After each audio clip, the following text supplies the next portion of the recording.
Ahí va. Bien. Este, mm, bueno, estábamos planteando, digamos, las cualidades que tenían que ver con la psicosis de la infancia. Y que el capítulo de hoy, que tiene que ver con la psicosis en la niñez, es, digamos, no tiene que ver con estadios más avanzados o menos avanzados, pero hay una relación con eso respecto del tipo de conquistas que hay en los procesos de narcisización y de constitución del yo. A ver si queda alguien afuera. Admit all, claro, está bien. Si hay algunas compañeras que están diciendo que están en espera. Ahí van, ahí van. Eh, Claro, porque suspendí la sala de espera, pero bueno. Este, mm, Tiene que ver con los procesos de constitución del yo, y los procesos de narcisización y de constitución del yo, y de alguna manera está relacionado este, con, digamos, con lo que uno podría pensar con este tipo de progresión, ¿no? Bueno. Entonces vamos a entrar con algunas vamos a empezar a hablar un poco de la psicosis en la niñez particular y puntualmente, ¿sí? Y me gustaría destacar ahí, entonces, las condiciones en las que se suelen presentar, que son en tiempos más tardíos de los de la infancia, ¿no? Es digamos, es el tiempo del niño que está terminando el preescolar o empezando el preescolar. A partir de allí, en esos tiempos, es cuando las manifestaciones de lo que pensamos como psicosis en la niñez tienen mayor oportunidad y tradicionalmente están presentes. Algunas veces hay, digamos así, antecedentes de cuadros que tienen que ver como, con la psicosis en la infancia y otras veces no. Les recordábamos que en el caso de la psicosis de la infancia, casi siempre, y también pasa a veces con la psicosis en la niñez, que hay un precedente bastante fuerte referido a lo que tiene que ver con los procesos de enfermedad, cierta labilidad de la salud, chicos que tienden a enfermarse mucho, a tener insomnio, y digamos, una unos primeros tiempos del vivir que no han sido lo más tranquilos. No es exigir, digamos, no está garantizado, ninguna de estas condiciones está garantizada, como ustedes saben, ¿no? No hay nada de todo esto que uno pueda pensar que está fijado por ley, pero bueno, es lo que tiende a ocurrir universalmente y lo que uno puede ver en la clínica más frecuente y regular, además. Y una de las condiciones así claves, categóricas y distintivas de la psicosis en la niñez tiene que ver con la aparición del pensamiento delirante primario, siempre y cuando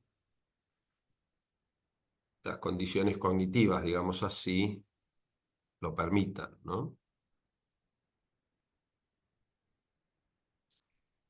El pensamiento delirante primario está relacionado con los intentos de explicación que se dan los niños frente, tal como lo dice Piera. Ahora vamos a ir a ver, vamos a leer a la letra dos o tres párrafos de Piera que me interesaría destacar junto con ustedes. Este, mm, son intentos de explicación respecto del origen, el origen de la vida y el origen del yo.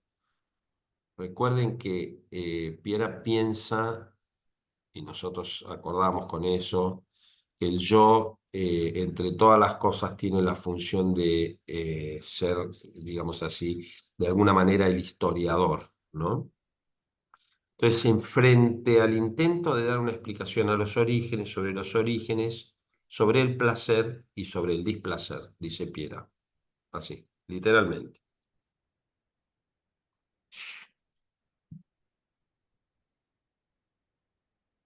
Y aparece pensamiento delirante primario, que es nodular para hacer digamos así, para hacer un diagnóstico en este sentido, como un sistema propio de significación que intenta dar sentido a alguna forma, digamos así, de agujereamiento o de falla en el discurso del otro y que no tuvieron respuestas en la transmisión familiar.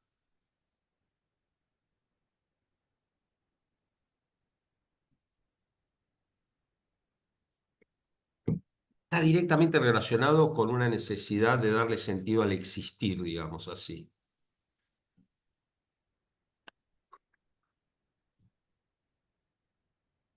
¿no?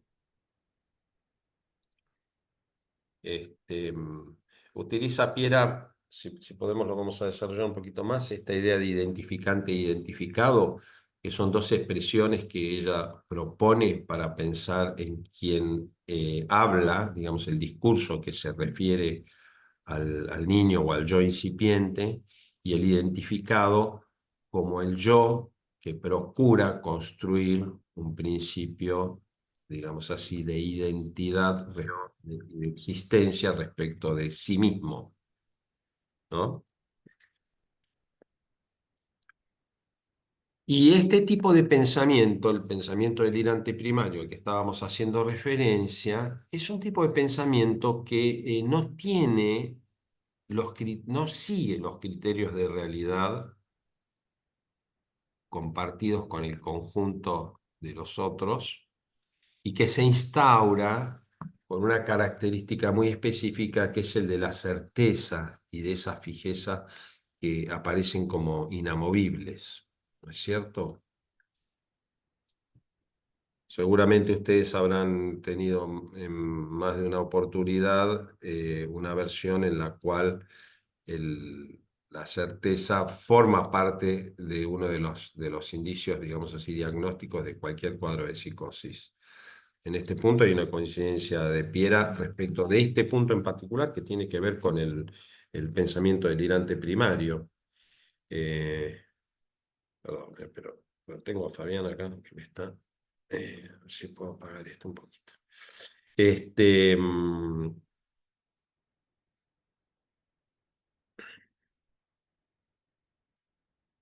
ahí está, que no me distrae.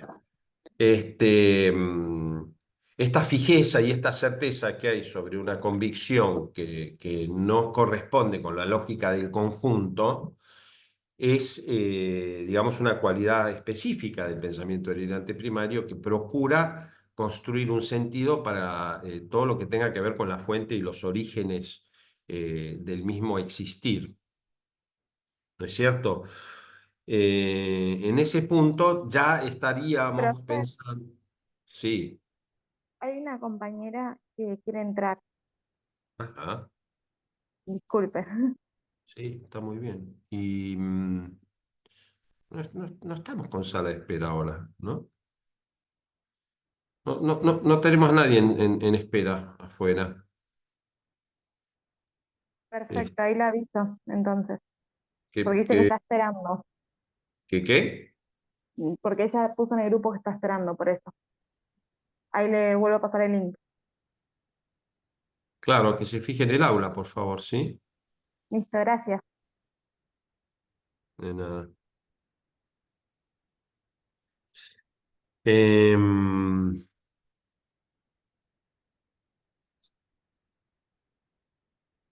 bueno,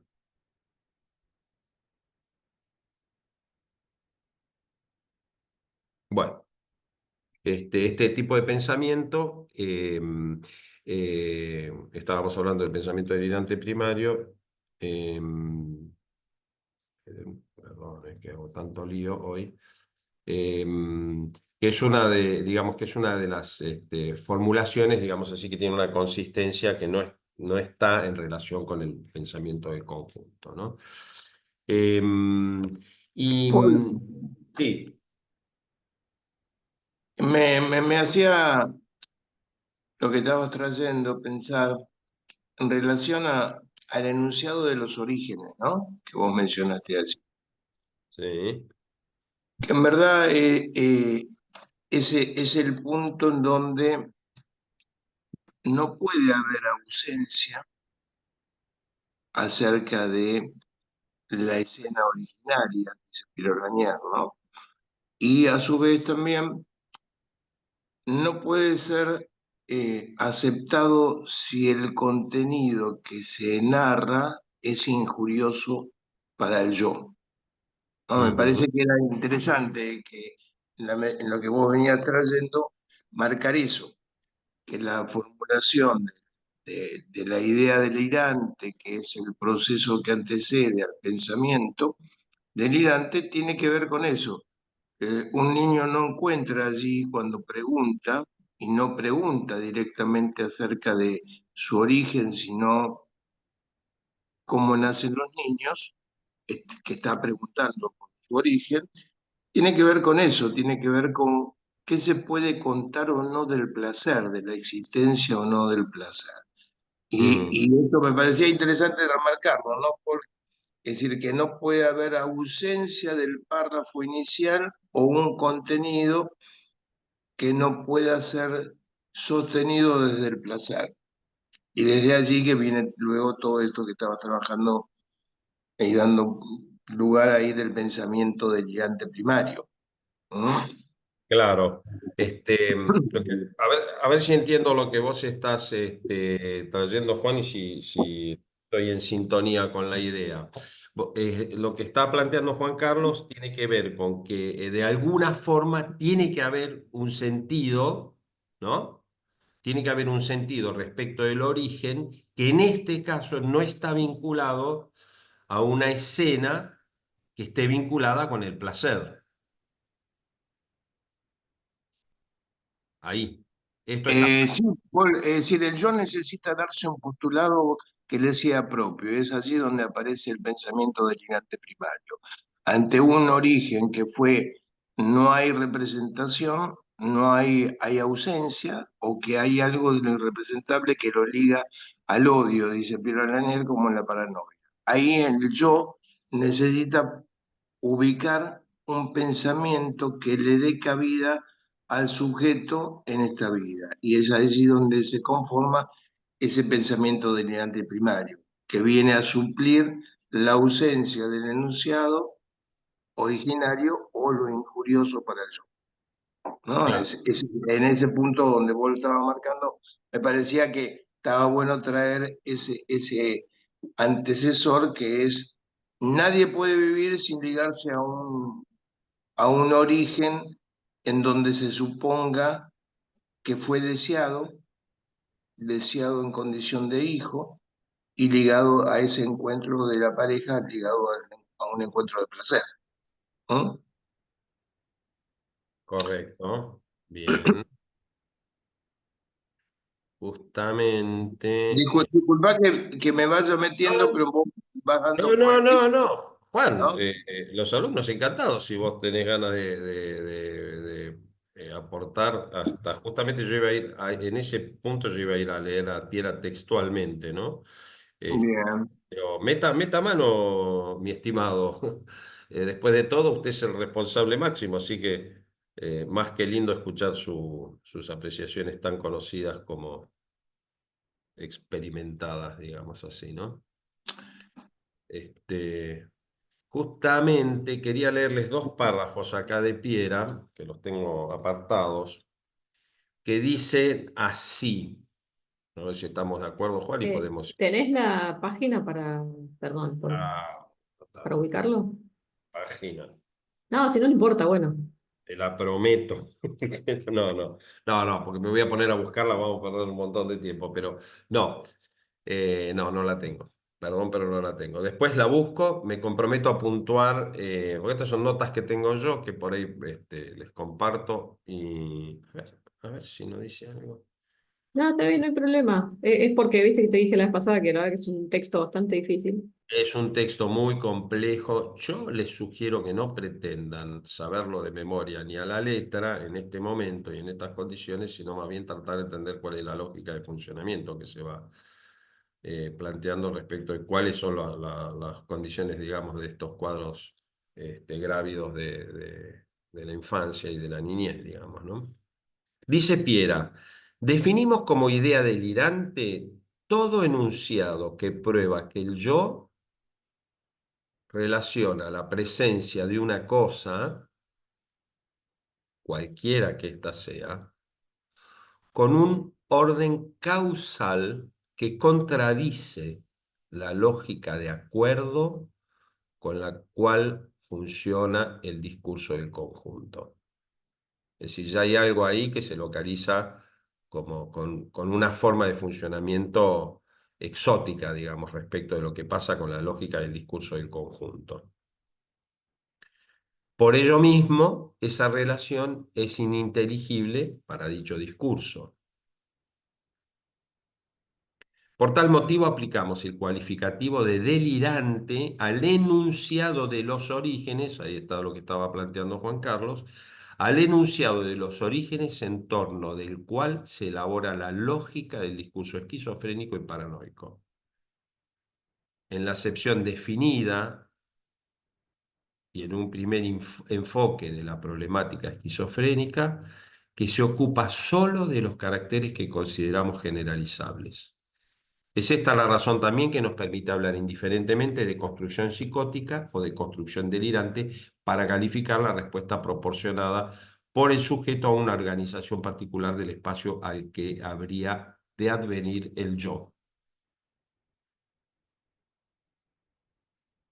Es decir, el yo tiene el desafío de encontrarse en un espacio al que debería advenir, necesita construir, digamos, alguna clase de párrafo inicial, como decía Juan Carlos, lo dice Piera también esto, ¿no? Puntualmente, yo no me acuerdo en qué momento, pero yo creo, en este mismo capítulo, el 5, creo que ella utiliza esta expresión, si no recuerdo, porque lo dice también en el principio del libro, en algún momento.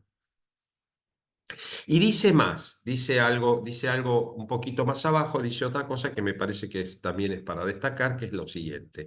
El análisis de los factores responsables de este tipo de organización que impone al yo elaborar una construcción que recurre a un orden causal delirante, nos enfrentará con dos discursos, el del portavoz y el del padre, que han presentado fallas en su tarea. Otra vez, ahí está en esto está desarrollando exactamente la referencia que estaba haciendo Juan Carlos recién. Estas fallas pueden ser superadas por el sujeto sin que se vea obligado a recurrir a un orden de causalidad que no se halle, perdón, acorde con el de los demás. Es por ello que lo necesario no es lo suficiente. En todos los otros casos se comprobará la presencia de un enunciado acerca del origen que es ajeno a nuestro modo de pensar. A esto lo llamamos pensamiento delirante primario. Un enunciado acerca del origen que es ajeno a nuestro modo de pensar. Así es, muy bien, Paul, esa marcación. Yo me puedo meter porque me siento, Por vine a, favor, por vine a favor. en un momento muy particular, como vos decías al comienzo de la facultad, me pareció interesante acompañarlos y acompañarnos todos en este momento de la Así, facultad sí lo habíamos y, acordado. y hasta reduplicar los esfuerzos, ¿no? Es decir, Piera cuenta que en un comienzo no hay allí como cuando se le habla, cuando el portavoz, la madre, le habla al bebé, voy a tratar de verlo, algunos de ustedes, vean, porque si no te veía vos solo por ahí las veo. Y entonces cuenta, le cuenta al bebé sobre lo que el bebé todavía no puede armar un concepto de quién es él, el del yo. Eso marca que en verdad hay una representación del sí mismo que no es equivalente al yo. Una Es, representación del sí mismo que no es equivalente al yo soy, sino es un sí mismo no conceptual. ¿Mm? Pero el niño se empieza a noticiar de su existencia y va a hacer un recorrido en el cual primero, antes de enunciarse, como está marcando muy bien Paul, en este momento de la psicosis en la niñez, antes de decir yo, va a decir él, ¿no? Y lo que refiera a el niño fue cedido o otorgado por el discurso de la madre, del portavoz, de la madre como función. La madre tiene emblemas significantes que le habla al niño de lo que el niño es, pero es un discurso de ella. Ahora, hay un paso capital que el niño tiene que hacer para apropiarse de ese contenido. Y ese discurso que le fue cedido tiene, para poder ser apropiado, tiene que ser interrogado y cuestionado. Es decir, hay una función que antecede en esa instancia de conformación del yo, antecede que es la duda, poner en duda el contenido de la palabra vertida por el portavoz por la función materna. Es decir, esto que parece tan simple no es así. Pensémoslo y ayudémonos a pensar qué pasa en la adolescencia, en la pubertad. Cuestionen a la madre, cuestionen a la función, y le va a decir claramente, estoy de acuerdo con ustedes, es decir, querés salir a la hora que quieras, sí, no. Hay una interrogación necesaria que la madre tiene que permitir. ¿Para qué? Para que justamente eso que viene de afuera pueda ser inscripto como el identificado propio de lo que el niño es. A partir de ese mecanismo se conforma el yo soy, donde habrá elementos de lo cedido por la madre que van a quedar en el inconsciente, nunca van a ser parte de la conciencia. Pero tengan presente que lo que Paul está marcando allí a través de Piera tiene que ver que los primeros identificados del yo soy están vertidos por el flujo portavoz del portavoz, que es la madre. Y es allí donde se juega esa dimensión que el niño empieza a preguntar por el origen. ¿Cómo nacieron los niños? ¿Cómo nací yo?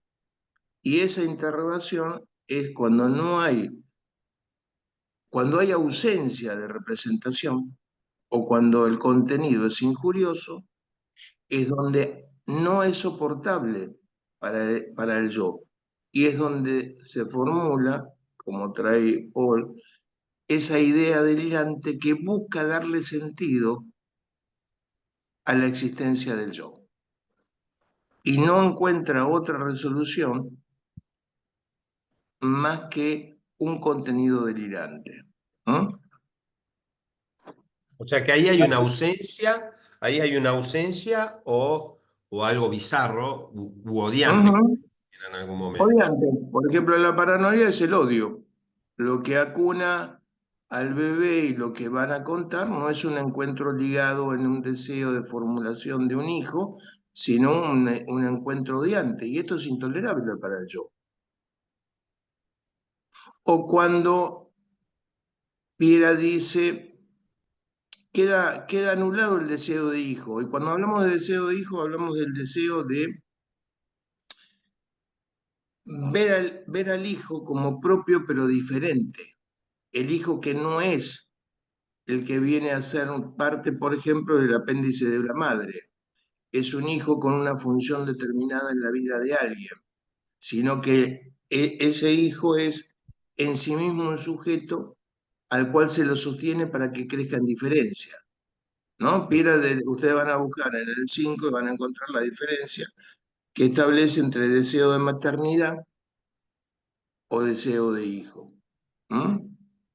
Esas cositas, Paul, me parecía interesante, al igual de lo que estuviste marcando antes. Seguí, Juan, si querés, ¿eh? Seguí que No, no, desarrollé. no, no, no, No, en serio te digo, no, no, no es. me parece muy bien como traes porque, por ejemplo, cuando hablamos de una cuestión allí ligada a los orígenes y a la situación que el yo se da En diferencia al discurso compartido, un paciente que cuando empiezo a atenderlo, después de mucho tiempo, el padre había sido asesinado y lo traía la madre. Le costó mucho poder hacer hablar, ¿no? Se escapaba, se escapaba de yo, me acercaba un poquito y él retrocedía. Y cuando retrocedía ponía siempre los brazos extendidos y las manos en modo de paragolpe. ¿M? Y cuando después de mucho, de un tiempo, 2, 3 meses, que él empieza a contarme algo, él me dice que la señora que dice que es su mamá no es su mamá. Y que el papá que había muerto tampoco era su papá. Ellos dicen que es el papá y la mamá, pero ninguno de los dos eran así, sino que él había nacido por el choque de dos humos de colores y que además era inmortal. Ahí está. ¿Mm? Entonces ahí tenemos una formulación del yo, en ese caso, permítanme que no quiero entrar en el material, ponen entrecomillado una formulación del yo delineante transitoria, pero él no se podía inscribir por contenido de esa historia previa como el hijo de esos padres, sino el choque de dos humos de colores y ese era el origen de él. Y él sostenía que era inmortal y hacía cosas dentro de sus posibilidades para mostrar que era diferente a cualquier otro. ¿No? Y allí hubo una situación donde no fue producido, no hubo una relación de afecto y de deseo de hijo, ¿no? En ese Mm, caso. mm. Cuando hablamos que el yo está ligado al proceso secundario, recuerdan que Piera viene hablando de proceso originario, primario y secundario. El secundario es aquel que establece un modo de estar en el mundo, un modo de apresar y conectarse con el mundo a través de la lógica de este proceso secundario. Nada puede ser tomado del mundo si no es una causa legible y representada por el yo. Y ¿Mm? entendible. Entonces, sí, Con como que conexiones lógicas, con una conexión exactamente, lógica. exactamente, puede haber mucho mundo, pero si no hay representación que le sean accesible al yo, no existen para el yo. ¿Mm? Entonces, dentro de ese proceso secundario, Piera dice, bueno, hay la relación. En el proceso secundario, en la relación, el modo de entender y ligarse al cuerpo, al mundo y al placer. Tengo una pregunta. Ligarse al propio cuerpo, al mundo y las teorías del placer.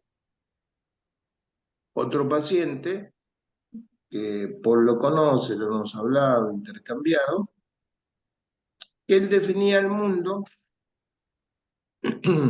y la lógica con la que se manejaba a través de dos consideraciones.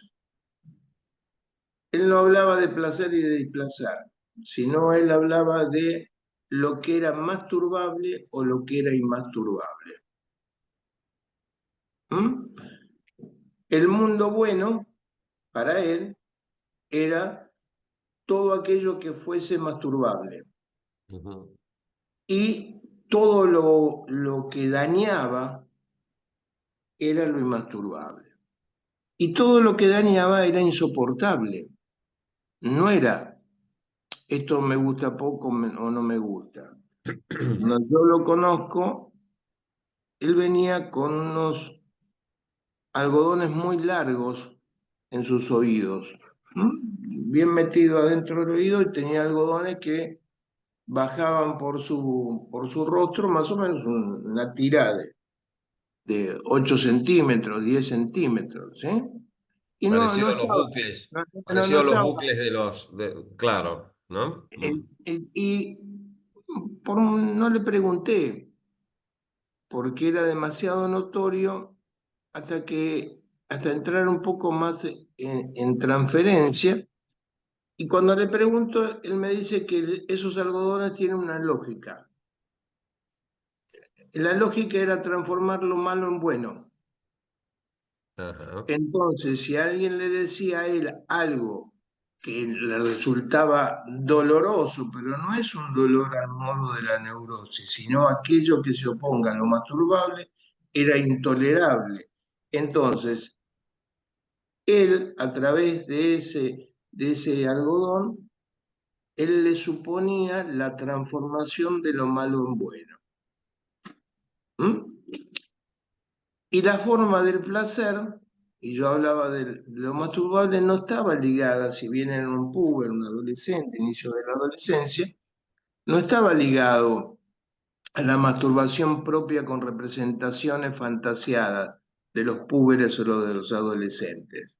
No era un acercamiento paulatino al otro, ¿m? Sino lo masturbable podían ser escenas muy particulares, porque era la lógica de entendimiento de él con el mundo y con el placer. Dos y ya, y te dejo, Paul, No, dos elementos que él hacía en relación a ese mundo de lo masturbable, era seguir a las chicas. Y las chicas las seguían no por una elección de rubia, morocha, pelirroja, más flaquita, menos flaquita, sino él quería en verano o en invierno, cuando iban caminando, ir de atrás, y en ese momento, cuando uno camina, hace punta, metatarso y levanta el taco. Es decir, punta, metatarso o metatarso, taco y levanta. Hay un despliegue del talón del piso. En ese momento que el talón despegaba del piso, intentar entre las sandalias, zapato o lo que fuese, colocar su palma, la mano, la palma de su mano, entre el zapato y la planta del pie. Y en ese momento que introducía su mano, hacer fuerte, fuerte, fuerte, fuerte, por todo el tiempo que pudiese, tocar la planta del pie. Eso era una representación totalmente masturbable para él. Ese era ¿cuántas el veces, mundo bueno. ¿Eh? mm, cuántas veces cobró? Te iba a preguntar. ¿Cuánta gente asustaba a muchas mujeres? Claro. Bueno, eso es lo que quería. Claro. Esta forma, Juan, esta forma que vos estás contando de funcionamiento de este muchacho, tienen que ver con un estilo bizarro, digamos así, respecto de la interpretación que hay sobre las formas del placer, precisamente, ¿no? Que era lo que estabas refiriendo. Este, sí, no, estás muteado. Te veo que hablas, pero Totalmente, Paul. Eso es ah, una manera de representar los modos del placer y de las relaciones con el mundo. claro. ¿Mm? De las Es decir, relaciones, sí, dale. es esto lo que vamos a encontrar en la psicosis de la niñez, es que hay claramente un niño, a un puber, va a disponer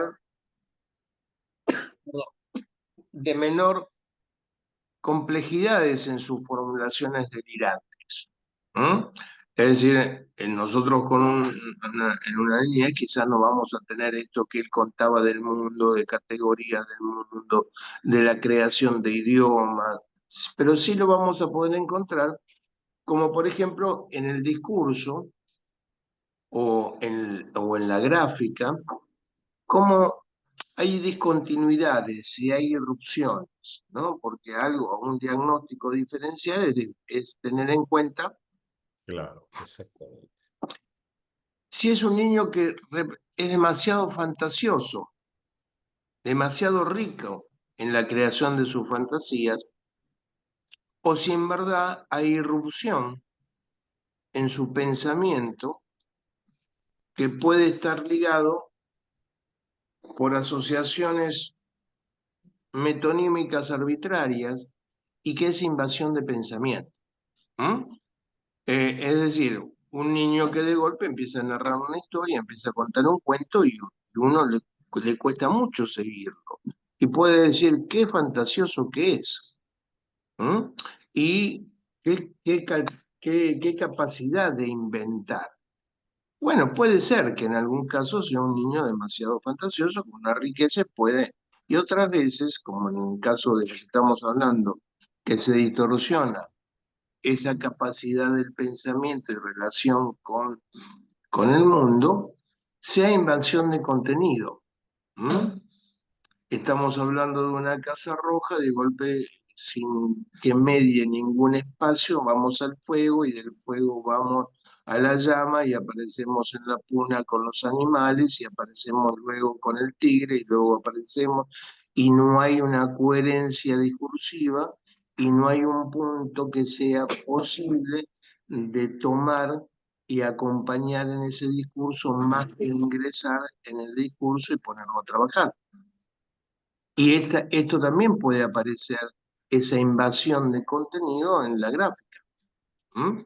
Por eso digo, vayamos viendo que en los primeros momentos de conformación en la niñez hay producciones que nos dan cuenta de que algo no está como de un modo saludable, pero que va a ser diferente la capacidad de producción a través de los años de la que vamos a encontrar en un puber o en un adolescente. ¿Mm?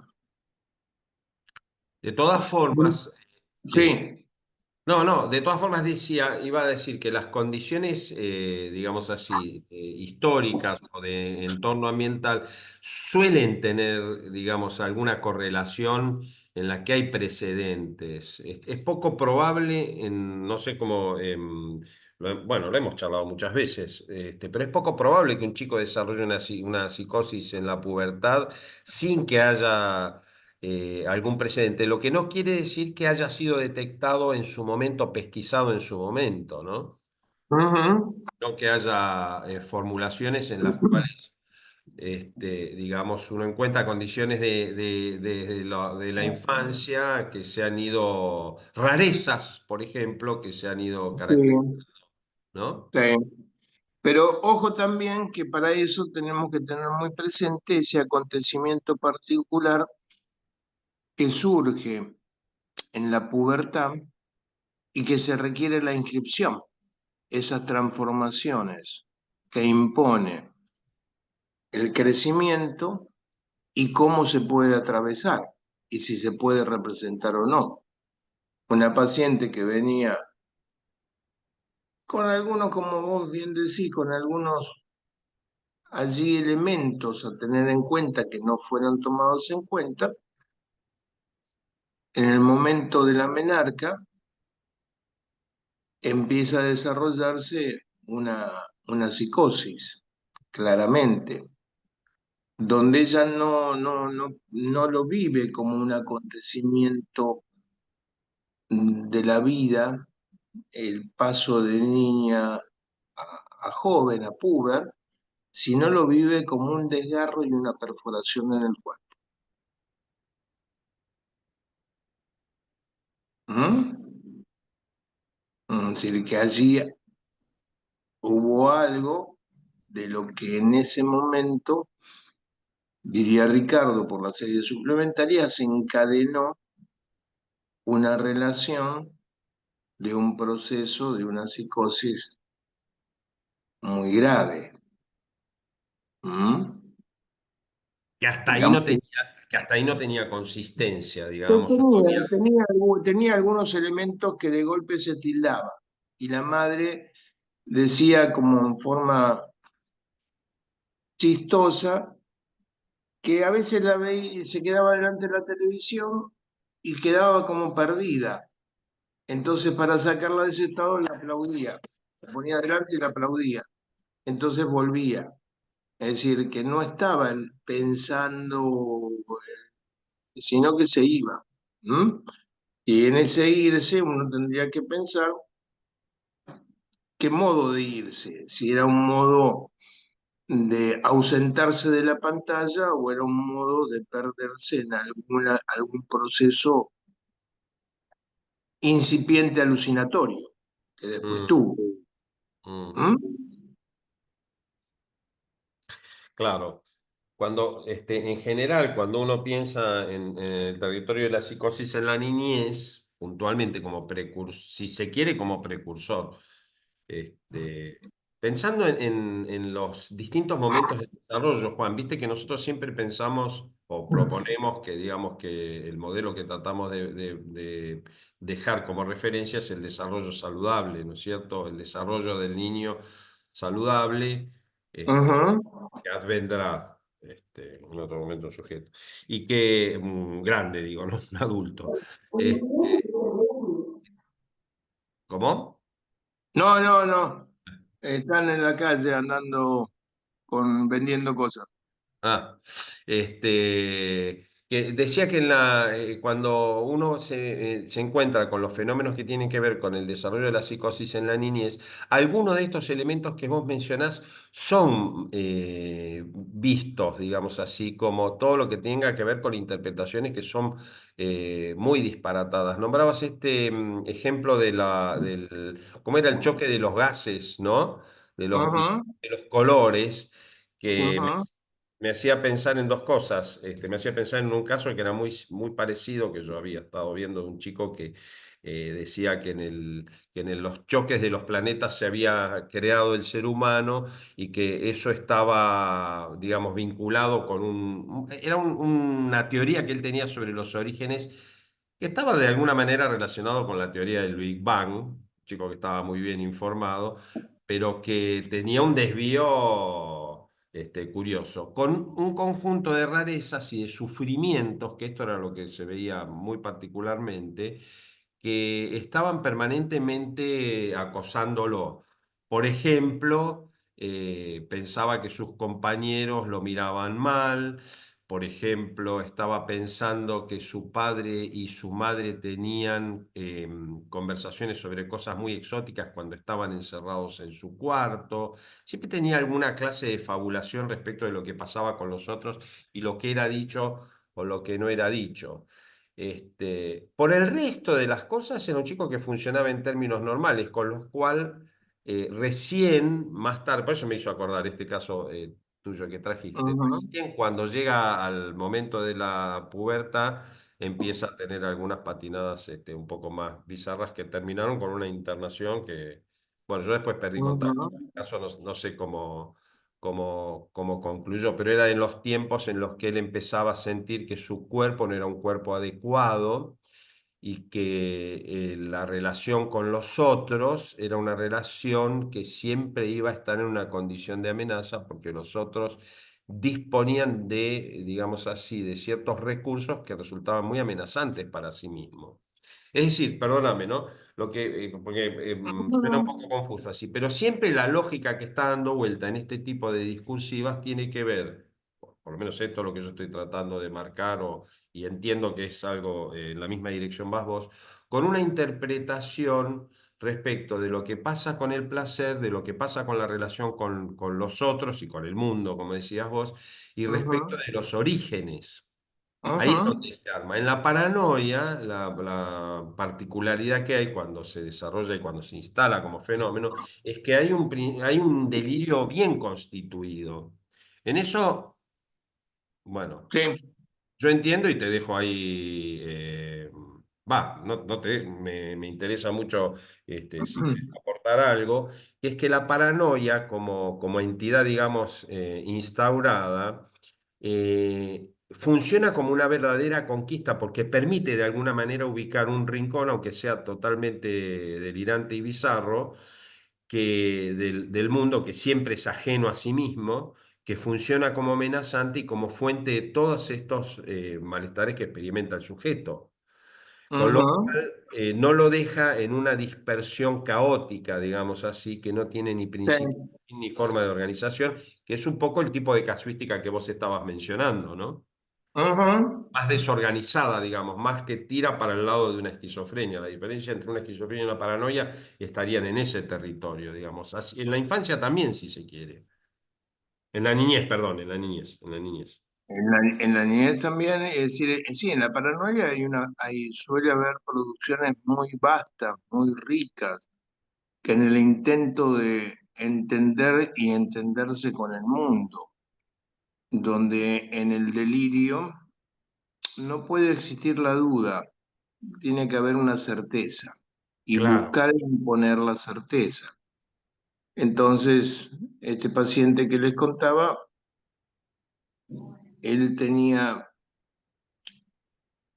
buscaba y coleccionaba cursos en ese momento de cassette de idiomas, ¿no? Y juntaba dinero y se compraba cursos de idiomas y él había establecido los idiomas que eran los, los universales y otros que eran secundarios, ¿no? Entonces se compraba cursos de idioma y los iba guardando. No tenía un trabajo de intentar apropiarse del contenido, sino eran cassettes que lo tenía ahí por si en algún momento había algo que él no entendiera, entonces iba y lo iba a buscar. ¿M? En los idiomas, esa colección entre el dinero y que le costaba comprarlo y que no los usaba, no le terminó cerrando. Entonces eh, empezó a construir idiomas, diferentes idiomas, y tenían todos una función, que nadie pudiera dejar de entenderse, que si alguien en el mundo a él le decía algo, hablando ese idioma, él lo iba a poder entender, él lo iba a poder comprender, y lo mismo hacia él. ¿M?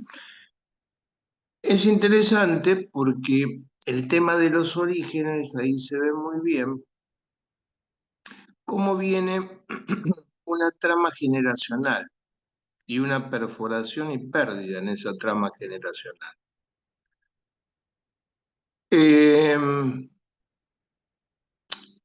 Su padre y su madre, los cuales no se llevaban, más vale se odiaban, que es un fundamento en la paranoia, la cuna ligada al odio y no al placer, el encuentro de la pareja como parejas odiantes.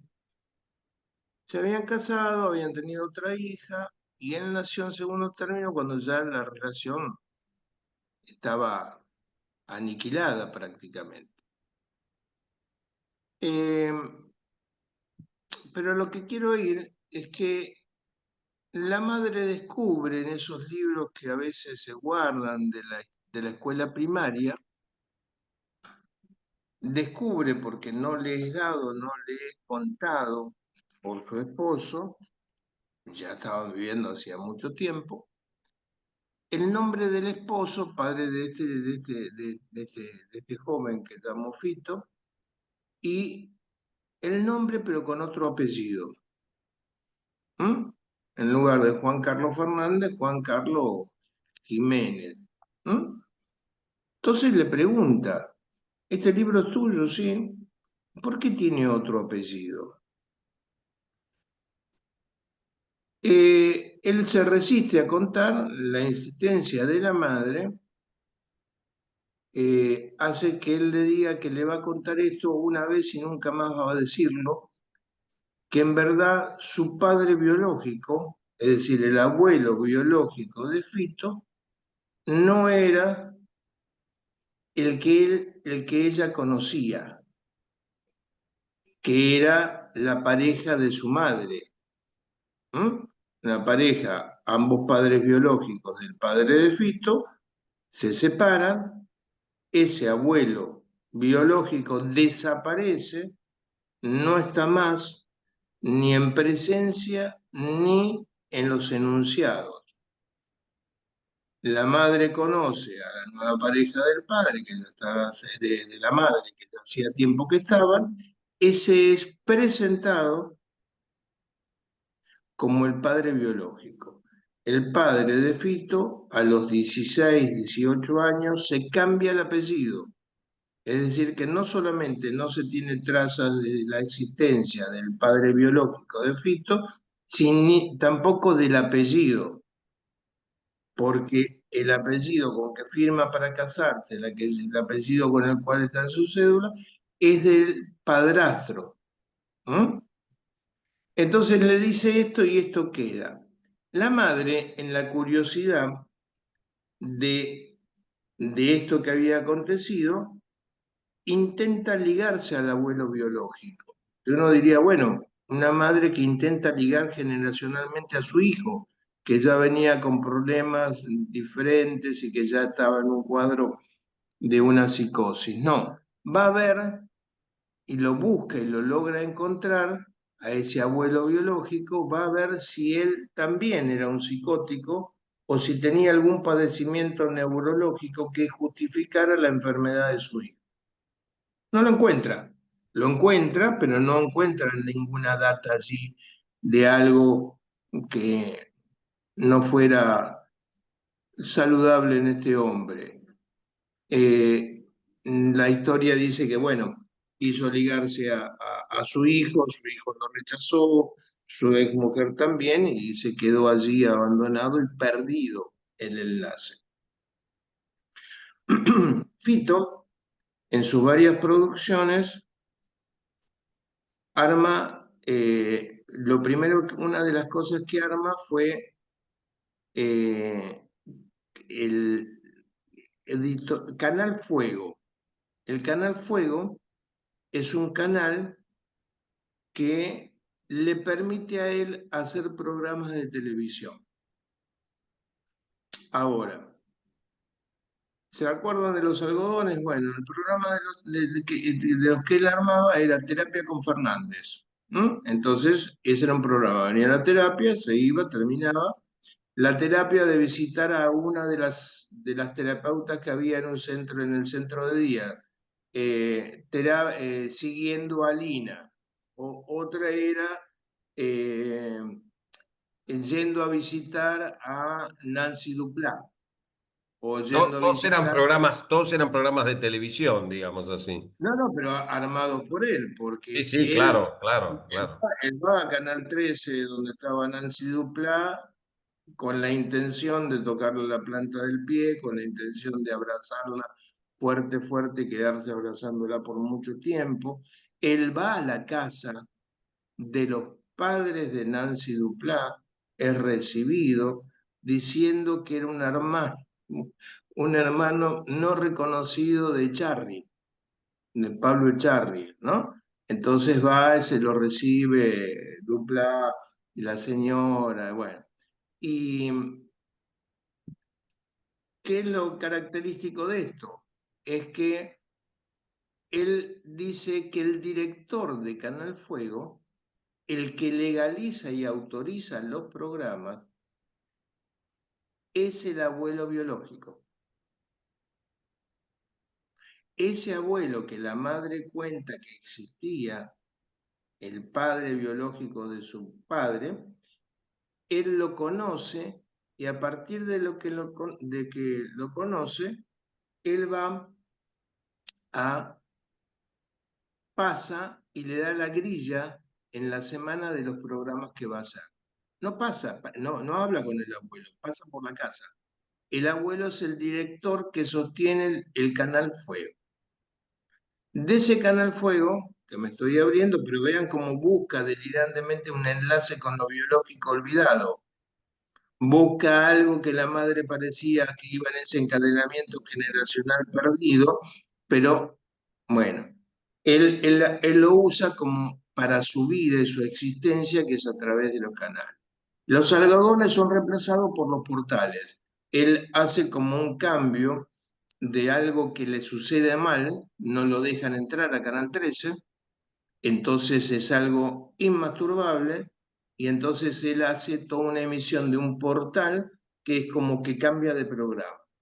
Lo malo en bueno, cambia el programa, ¿no? Pero lo que iba es que de Canal Fuego, él construye Editorial Fuego. Y en Editorial Fuego es donde empiezan a producirse los diferentes idiomas. Hasta que llega y él me trae la construcción del Cuaguzú. El Cuaguzú es el idioma universal. Con el Kwagüsü, que es un idioma en el cual letras y sílabas se reemplazan por otras, todos nos podemos entender. Teniendo la tabla fundamental de ese idioma y esas reglas de cómo usarlo, no hay diferencia ni nada que no pueda entenderse. Eliminación supuesta de la duda. ¿Mm? Interesante porque él plantea ahí que hay una forma de codificación, ¿no? Una forma. Había una forma de codificación, existía una tabla que permitía la construcción del idioma, digamos, ¿no? Sí, yo me voy a tener que ir, por un ratito tengo que preparar otra cosa para después, pero lo que voy es, tengamos muy en claro que en cualquiera de los procesos de la psicosis de la niñez, la psicosis es un desgarro, es sufrimiento a nivel de las dos instancias del yo, entre el identificante y el identificado. Se sufre la bohemia de la psicosis, de la creatividad y del bienestar de la psicosis, bueno, en un modo particular de percibir el mundo, sí, pero bajo la lógica del desgarro y del sufrimiento. Y las producciones que hay en esos tiempos, tanto en la niñez como en la pubertad, adolescencia, son producciones que le son propias y son activas al sujeto, al psicótico. No le arrebatemos lo propio y lo específico, diciendo que todo es en un sentido, sino que en el delirio habita la problemática del sufrimiento y de la psicosis. Daría para pensar en esto que ustedes lo habrán escuchado, de que hay que trabajar en el delirio. ¿Qué es trabajar en el delirio? Es justamente sumergirse en el delirio para tratar de ver cómo ligar algunos ensambles que alivien el padecimiento de aquel que lo sufre. Porque si hablamos que no hay certeza, que no hay duda que sea posible, que se busca la certeza, cuando se le impone una persecución es cierta, es totalmente imposible de evadirse. Y cuando su cuerpo está desgarrado no hay metáfora, es literalmente lo perciben de esa forma. Bueno, yo, discúlpame Paul que me metí, pero No, me encantó. me pareció interesante. Los dejo y en un ratito nos encontramos para que me inaugures el No, otro chat. nos vemos en un ratito, Bueno, sí. un placer, gracias, nos estamos Gracias a viendo. vos, Juan Carlos, por visitarnos. Muchas Gracias gracias. por Gracias. acompañarnos. Gracias. Bueno, claro, bastante claro, sí, que vaya monopolio puso alguien por acá, sí. Es verdad, tremendo. Dueño de todas las significaciones, ¿no? Bueno, ¿cómo queda eso ahí enmarcado? Justamente, miren cómo la búsqueda de una explicación sobre los orígenes, el mundo y el placer es lo que está rigiendo permanentemente en todas las construcciones delirantes, ¿no? A veces, como en el caso de la paranoia, con una posibilidad de organización un poco mayor, y en otras oportunidades de una forma más dispersa, desorganizada, bizarra, volátil, etcétera, que es más el cuadro que tiene que ver con las esquizofrenias en general. En la niñez y en la pubertad y en la adolescencia, y después en general, va a tender a pasar esto mismo, que es lo que está ocurriendo, digamos así, respecto de la distinción gruesa que uno podría hacer entre esquizofrenias y paranoias, ¿no? Después hay otras formas de pensar, pero siempre son territorio de la psicosis en donde hay algo que propone que hay un fundamento que tiene que ver con una interpretación respecto de los orígenes, respecto de las insignias identificantes que son, digamos así, muy bizarras respecto de lo que pasa con la lógica del conjunto. Siempre es la clave, digamos así, que da para pensar en el territorio de psicosis, que es distinto del universo de la fantasía, como muy bien destacaba Juan Carlos, referido al universo de lo creativo, lo artístico y lo, digamos así, lo encantador que puede tener algo, ¿no? Profe, ¿te puedo hacer una consulta? Varias. En relación a esto que mencionas de la diferencia entre esquizofrenia y paranoia, me quedo pensando si o sea, en la paranoia siento como que el delirio tiene una función muy importante, como compensa y un montón, me parece. Restitutiva, como decimos cuando escuchamos emociones estructuralistas, ¿no? Sí, perdón. Sí, no, no, está bien. Y en la esquizofrenia, digo, pienso como el delirio, si es más desorganizado, como si es como por ahí más disperso, más lábil, digo, ahí no cumple no tiene la misma función si lo pensamos en la esquizofrenia que en la paranoia, o no es tan efectiva si se quiere. ¿Me explico lo que quiero preguntar? Claro, no es tan efectiva, creo que es por ahí la cosa, Julieta. Ah, ok. En función a qué lo decís? ¿En relación al Esto delirio? de los orígenes, en Ah, relación a como, claro, claro. bueno, No la función alcanza, que viene a ocupar. efectivamente, no alcanza a organizar una emoción que tenga el valor de certeza y que tenga Ah, el claro. valor de organizador principal, digamos, ¿no? De alguna manera, digamos así, organiza o no alcanza para organizar lo que uno podría pensar como un yo.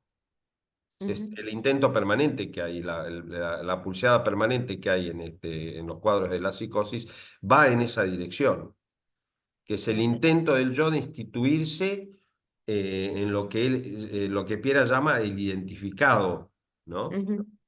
Que habla sobre su historia y su porvenir, y su relación con el origen, con el placer y con los otros, como decía Juan Carlos. Esto está en juego permanentemente, entonces hay algo que tiene que ver con un desgarro, digamos así, y una escisión del yo que rompe, entre otras cosas, con la realidad. Eh, digámoslo de esta manera, ¿no? A mí, a ver,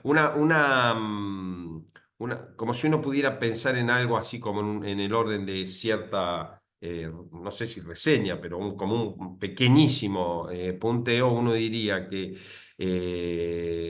digamos, el pensamiento delirante primario lo que hace es, como primario, ¿no? En sí mismo,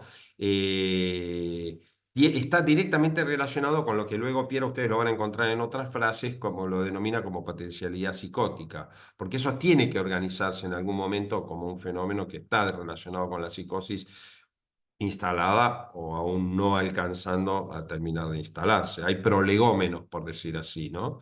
Hay un momento incipiente en el cual hay rastros y tufilio, si me permiten decirlo de esta manera, a que se vaya a ir organizando algo que va a ir a parar, que tiene chances de ir a parar a la psicosis. Miren, imaginen, por ejemplo, esto.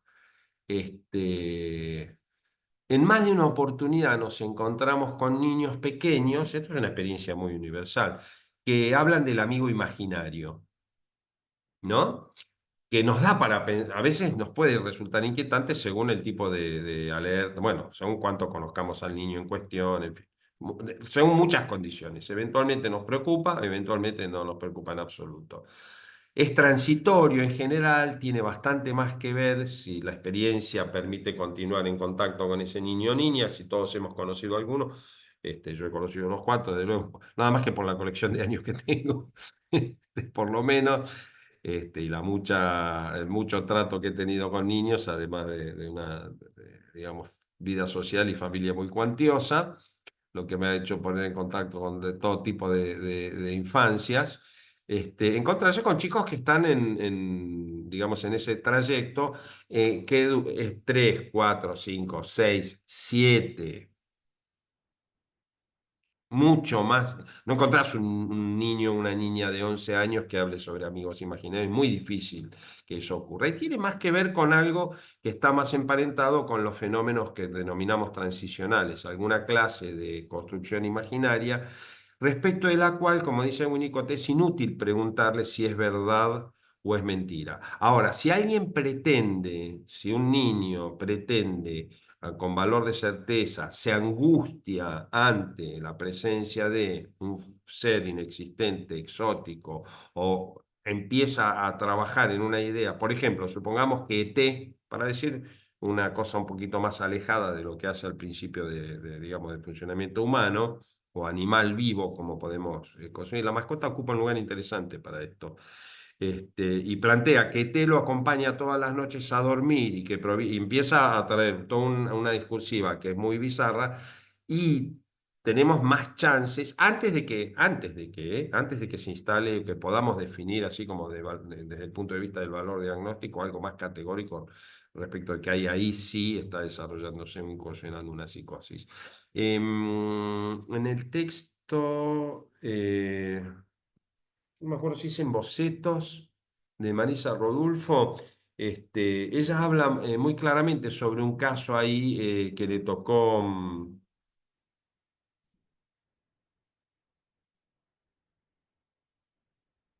perdón, un segundito.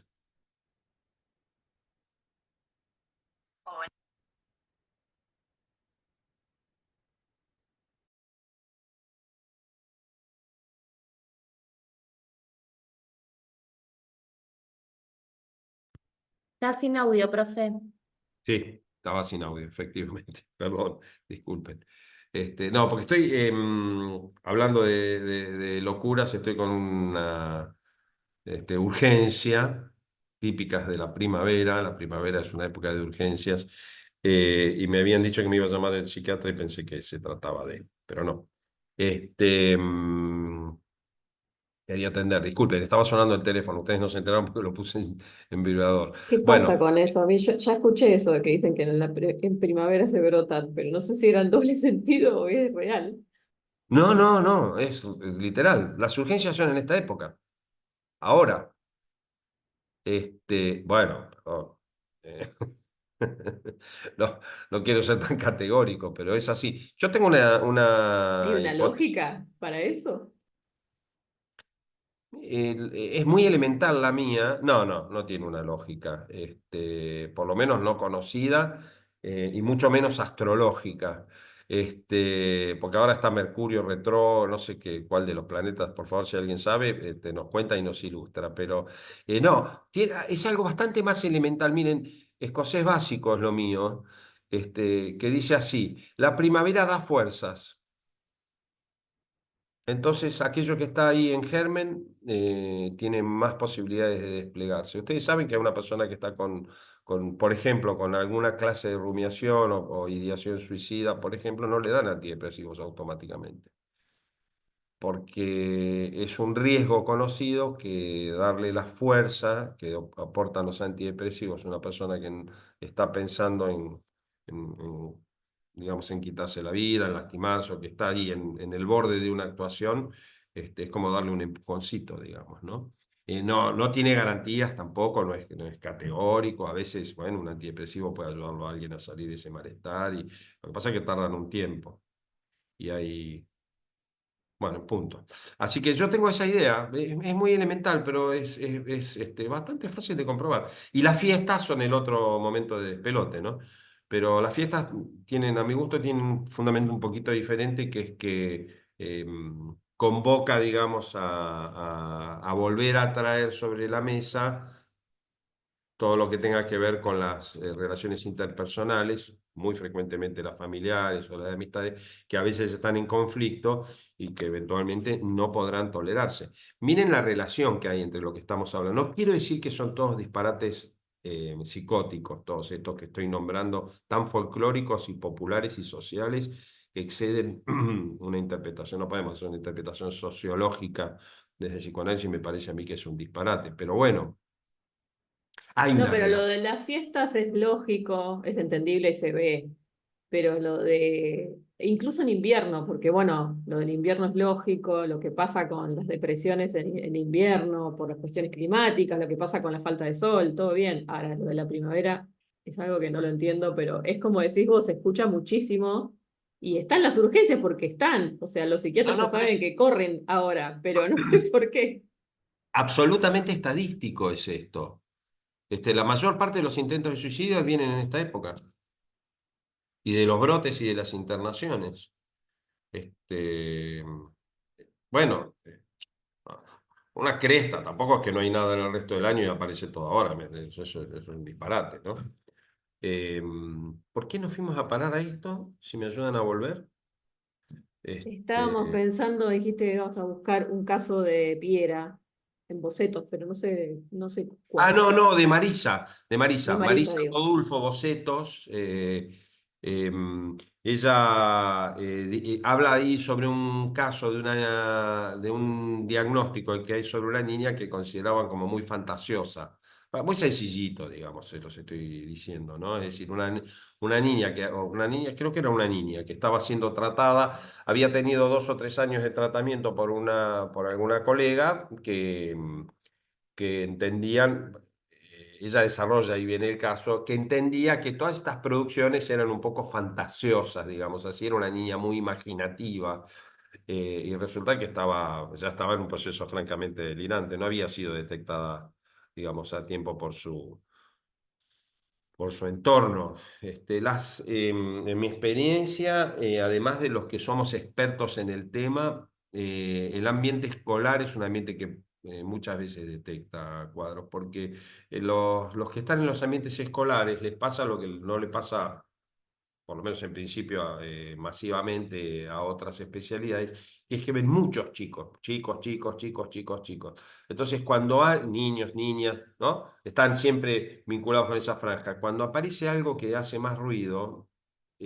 o que se distingue, en este caso las psicosis siempre aparecen como un fenómeno particular, exótico, raro, extraño, bizarro, ajeno a la lógica del conjunto, volvemos al momento.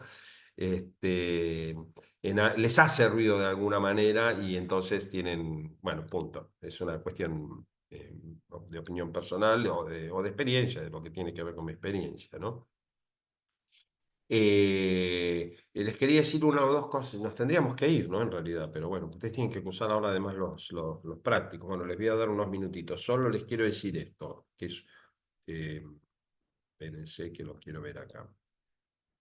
Es esto, ¿no? Que el funcionamiento psicótico, digamos así, eh, está muy caracterizado por algo que es la escisión, en esta fractura del yo con la realidad, digamos, ¿no? Lo que pasa es que el yo de verdad, de verdad, de verdad rompe amarras con la realidad. Ahí. Este también es fundamental. Entonces, siempre es ajeno a lo que está ocurriendo, digamos, las lógicas de entendimiento, como decía Juan Carlos, exigidas por la imposición de lo que hace a la puesta en marcha del proceso secundario, que no es que arranca a los 5 años, pero empieza a tomar una vigencia distinta. Y las teorías sexuales sobre los orígenes son propias del momento en el que empezamos a estar en ese territorio que tiene que ver con el tiempo de llegada más o menos a la escuela primaria, para decirlo gruesamente, ¿no? Convencionalmente, esto es lo que tiende a ocurrir. Y empieza ahí a aparecer algo que rompe, digamos así, con la realidad y que empieza a funcionar de una manera autónoma y ajena a la lógica universal o de conjunto. Por supuesto, tendríamos reflexiones enormes para hacer respecto de distintas culturas y distintas formas de organización simbólica, pero hay 2 o 3 parámetros que en esto no hemos encontrado gran distinción referidas al funcionamiento de la humanidad, podríamos decir así. Por ejemplo, les voy a decir lo que ya saben.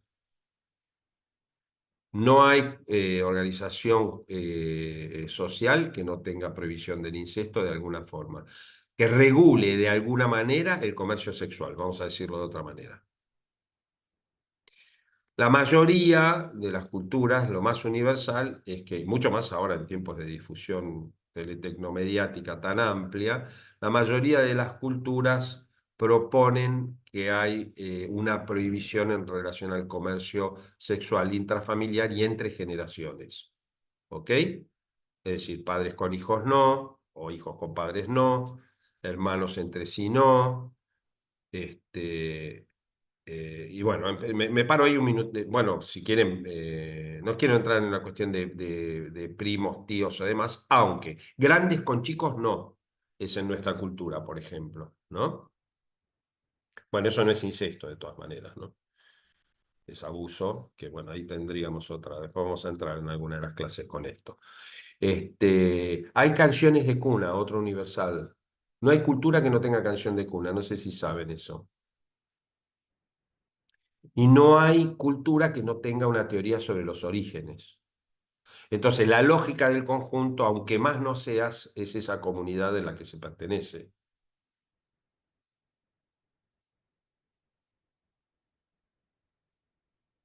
En el caso de la psicosis y del desprendimiento, no sé si podríamos ir a diagnosticar una psicosis en el mundo esquimal o de una cultura antropófaga que esté ubicada en el medio de la selva amazónica, que está fuera de contacto con el resto de la humanidad. ¿Qué sé yo?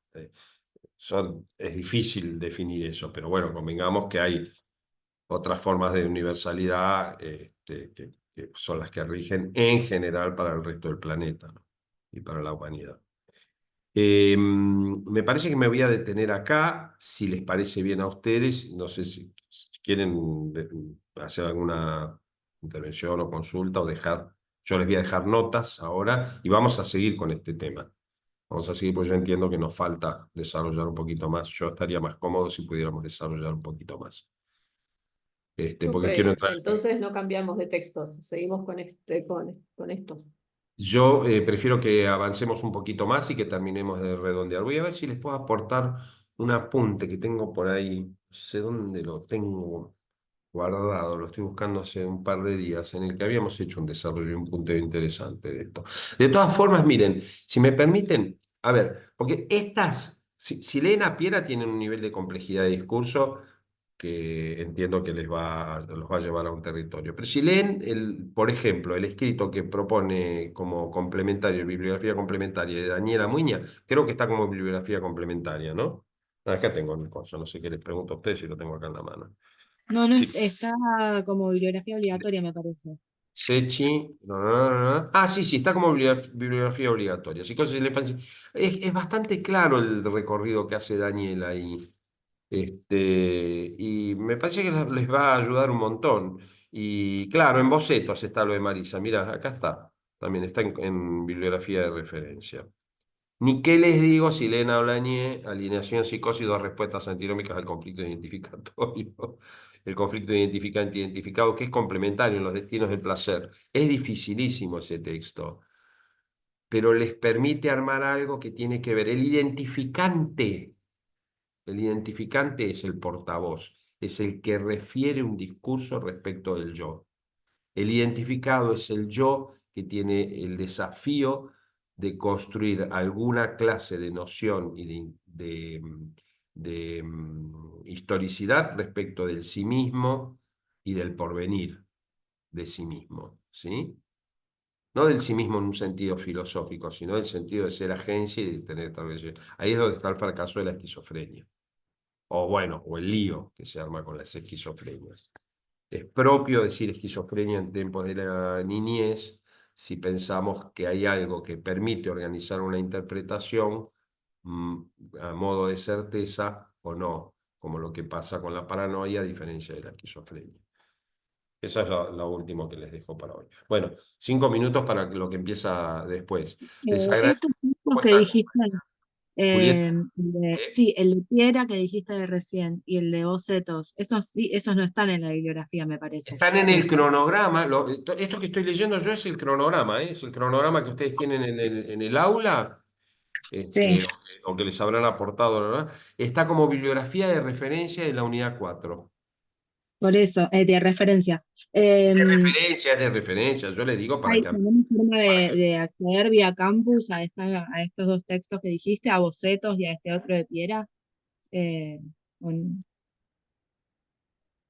Voy a ver sí, si creo que alguien había andado metiendo mano ahí. Ustedes saben que hay cosas que se pueden hacer y otras que no se pueden hacer. Como me dijo una vez una funcionaria, me dijo, Paul, hay cosas que yo no puedo saber, así que mejor no me las digas. Vamos a ver si bien, por ahí aparecen. ¿Quién les dice? bien, ¿Eh? gracias. Igual, yo tenía entendido que estaban disponibles, ¿no es así? No, ¿no? Ah, bueno, y nos mantenemos en contacto, veamos qué sigue, ¿sí? Sí, chicos, Más allá gracias. de los contenidos, veamos qué sigue, cómo seguimos, ¿ok? Estemos atentos, hablemos con los docentes de prácticos y bueno, yo mismo estaré tratando de comunicarles a los docentes para que cualquier cosa, bueno, en el aula alguna comunicación más gruesa, más allá de las autoridades. Les deseo mucha suerte, gracias por la compañía y por la paciencia y nos vemos pronto. Que estén bien. Muchas gracias. Gracias, Chao, profe. profe. Gracias. Gracias. Bye. Esto es así.